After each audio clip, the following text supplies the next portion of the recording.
नमस्कार, आपका बहुत बहुत स्वागत है एक बार फिर से एसएसजी गुरुकुल पर। वन दरोगा के प्यारे प्यारे विद्यार्थियों, मैं आपको दो तीन बातें बता देता हूँ फटाफट से।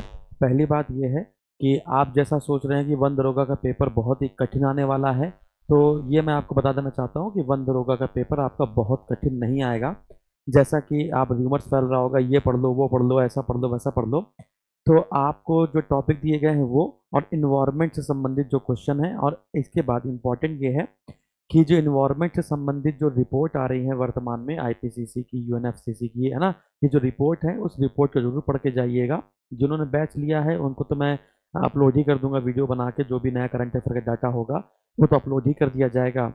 और इसके बाद पहली बात ये होगी, और बहुत कठिन नहीं पढ़ना है। अगर आप यूपीपीएससी के या फिर आप इन्वायरमेंट एंड इकोलॉजी के जो क्वेश्चन हैं, यदि आप प्रीवियस ईयर के पेपर के लगा लेते हैं जो यूपीपीएससी में आए हैं या यूपीएससी में आए हैं, यदि उनका आप ढंग समझ लेते हैं बेसिक तरीके से, यानी एनसीईआरटी वगैरह पढ़ लेते हैं, तो आपका काम हो जाएगा और बहुत कठिन नहीं आएगा। फिर से मैं कह रहा हूँ पेपर।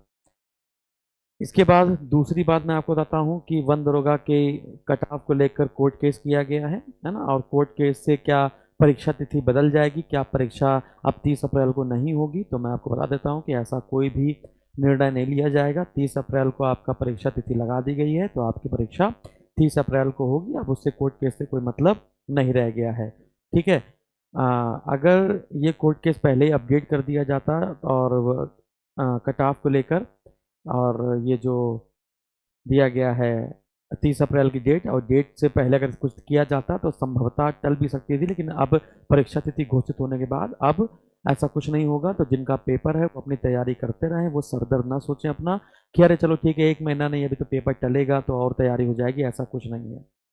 इसके बाद जितना हो सके उतना, जितना हो सके उतना, लगभग अभी 15 दिन तक आप सिर्फ थ्योरी बेसिस क्लास पर अपना फोकस कीजिए। सिर्फ 15 दिन लगातार थ्योरी बेसिस पर फोकस कीजिए, और लास्ट के जो 15 दिन है वो सिर्फ प्रैक्टिस सेट के लिए फोकस कीजिए, ठीक है ना। लगभग 16 मार्च तक आप सिर्फ थ्योरी पढ़िए, सिर्फ थ्योरी थ्योरी थ्योरी थ्योरी, ठीक है ना। इसके बाद अगले 15 दिन तक आप सिर्फ प्रैक्टिस सेट कीजिए, जो भी प्रकाशन का मिल जाए, जो भी प्रीवियस ईयर के पेपर मिल जाए, उन सभी को चाट लीजिए, ठीक है।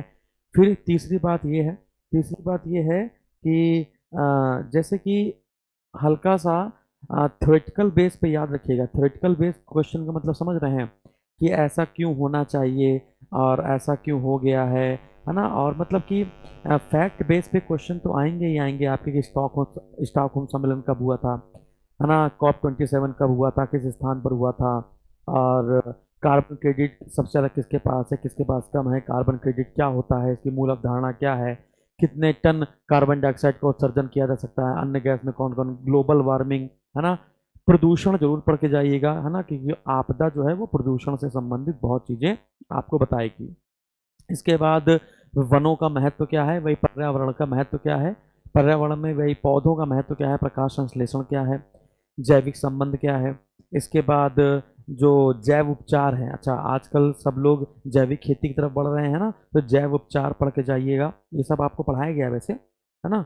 और इस प्रकार का बाकी हम लोग कोशिश कर रहे हैं कि आप लोगों को जैसा पेपर आना है वैसा पेपर मैं तैयार करके दे दूँ। लगभग आपको मान के चलिए कि प्रैक्टिस सेट तैयार बेटा कर रहे हैं। वैसे तो मैंने प्रीवियस ईयर के पेपर जो यूपीपीएससी यूपीएससी के थे, प्रीवियस ईयर के पेपर, वो सब मैंने आपको अपलोड कर दिए हैं। यदि किसी बच्चे को नहीं मिले हैं तो वो माई पीडीएफ नोट्स के ऑप्शन में देखेगा, वहाँ पे प्रैक्टिस सेट मैंने दे दिए हैं टॉपिक वाइज, है ना, उसको करेगा। नेशनल पार्क, राष्ट्रीय उद्यान, ये सब चीज़ें, और हम लोग भी अपने यहाँ पे पूरी तैयारी कर रहे हैं, और लगभग 3000 प्रश्न के आसपास हम बना रहे हैं, 2500 से 3000 प्रश्न बना रहे हैं, और कोशिश रहेगी कि उसी 2500 से 3000 प्रश्नों में ही आपका पूरा पेपर मिल जाए।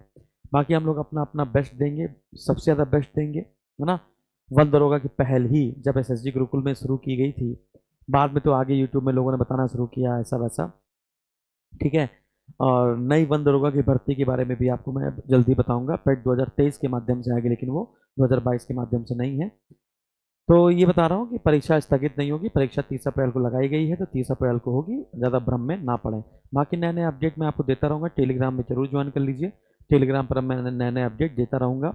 और जो भी क्विज वगैरह हम लोग यहाँ पे बनाएंगे उसको मैं कोशिश करूँगा पीडीएफ रूप में आपको दिया जाए, वरना मॉक टेस्ट के रूप में दिया जाए, क्योंकि पीडीएफ देने में दिक्कत बचा क्या पता है क्या हो रही है। जैसे मैं पीडीएफ दे रहा हूँ और पीडीएफ देने के बाद लोग उसी पीडीएफ को निकाल के दूसरों को बेच दे रहे हैं, ठीक है ना। अच्छा, आजकल तो ऐसा भी चल रहा है, एक नया ट्रेंड आया है, नया ट्रेंड ये आया है कि लोग क्या कर रहे हैं कि अपना अपने पीडीएफ में हम लोगों का वाटरमार्क लगा दे रहे हैं, समझिएगा। हम मतलब उन्हीं का पीडीएफ, उन्हीं के पीडीएफ में वो हम लोगों का वाटरमार्क लगा दे रहे हैं और बच्चों को बता रहे हैं कि बच्चों ये देखो, इन्होंने हमारा नोट्स चुरा लिया है। ठीक है ना। ऐसे बहुत सारे लोग ऐसे ऐसे कर रहे हैं, और बहुत सारे लोग तो खुलेआम एसएसजी गुरुकुल के नोट्स बेच रहे हैं, वीडियो बेच रहे हैं, और बहुत सारे लोग तो है ना इधर उधर की बातें कर करके कि उन्होंने मेरा कंटेंट पढ़ा लिया। हाँ, तुम्हारे पापा लिख गए थे साले कंटेंट, हैं, वन्य जीव संरक्षण अधिनियम तुम्हारे पिताजी लिख गए थे, है ना। तो कुछ लोग होते नहीं चिंदी टाइप के, तो किताब से इधर उधर से छाप लिया, नोट्स बना लिए, और कुछ लोग तो नोट्स ही बेच रहे हैं कि 50 रुपए का नोट्स ले लो, 100 रुपए का नोट्स ले लो, एसएसजी गुरुकुल का नोट्स ले लो, इसका नोट्स ले लो, उसका नोट्स ले लो। तो समझ आ रही है। तो कुछ भी करो यार, कुछ भी करो, लेकिन किसी को बदनाम ना करो। और दूसरी बात कि विद्यार्थी जितने बच्चे हैं, जितने भी विद्यार्थी हैं, है ना, उनका काम सिर्फ और सिर्फ अपनी पढ़ाई पर फोकस होना चाहिए। वो अच्छे से पढ़ें, अच्छे से पढ़ें, अच्छे से प्रैक्टिस करें। किसने क्या कहा, किसने क्या नहीं कहा, किसका नोट्स तुमको चाहिए, किसका, मोर स्टडी, जितना ज़्यादा आप चक्कर में पढ़ेंगे उतना ज़्यादा कन्फ्यूजन हो जाएगा। मोर नोट्स मोर कन्फ्यूजन, बात समझ आ रही है। तो एक बेसिक नोट्स बनाएं, जहाँ से आपने क्लास ली है, जहाँ के नोट्स आपने लिए हैं, क्या वो आपके टॉपिक बेस पर है, बस उसी को आपको पढ़ के चले जाना है। बाकी उसका वो ओरिजिनल है, जिनून है कि नहीं है, ये कैसे पता चलेगा। आपको जो पढ़ाया गया है वो प्रीवियस ईयर के पेपर आप कर पा रहे हैं कि नहीं कर पा रहे हैं। यदि आप वो कर ले रहे हैं तो बाकी बकैती की कोई जरूरत ही नहीं है। ठीक है ना। बाकी लोग, भारत है, इनोवेशन आइडिया बहुत सारे लोगों के पास आते हैं किसी को डिफेम करने का, बात समझ आ रही है। तो ये सब चीज़ें हैं, ये सब चलती रहेंगी, आप अपनी पढ़ाई पर फोकस कीजिए, बाकी कुछ नहीं। ठीक है ना। बाकी नए नए तरीके निकाल रहे हैं लोग पैसा कमाने का, कि इसके नोट्स निकाल के बेच दिए, उसके नोट्स निकाल के बेच दिए, है ना। कोई बात नहीं, उसको भी करते रहिए, वो आपकी आमदनी बढ़ा रहा है, करते रहिए, मुझे कोई फर्क नहीं पड़ रहा है। मैं तो अब जो डाउनलोड वाला ऑप्शन है वही धीमे धीमे बंद कर दे रहा हूँ, है ना। जैसे सभी एप्लीकेशन में बंद कर दिया गया है, वैसे हम भी कोशिश करेंगे कि बंद कर दें, है ना। तो ये सारी चीज़ें होंगी, तो आगे बढ़ते हैं। तो इतनी सी बात बतानी थी। धन्यवाद और थैंक यू।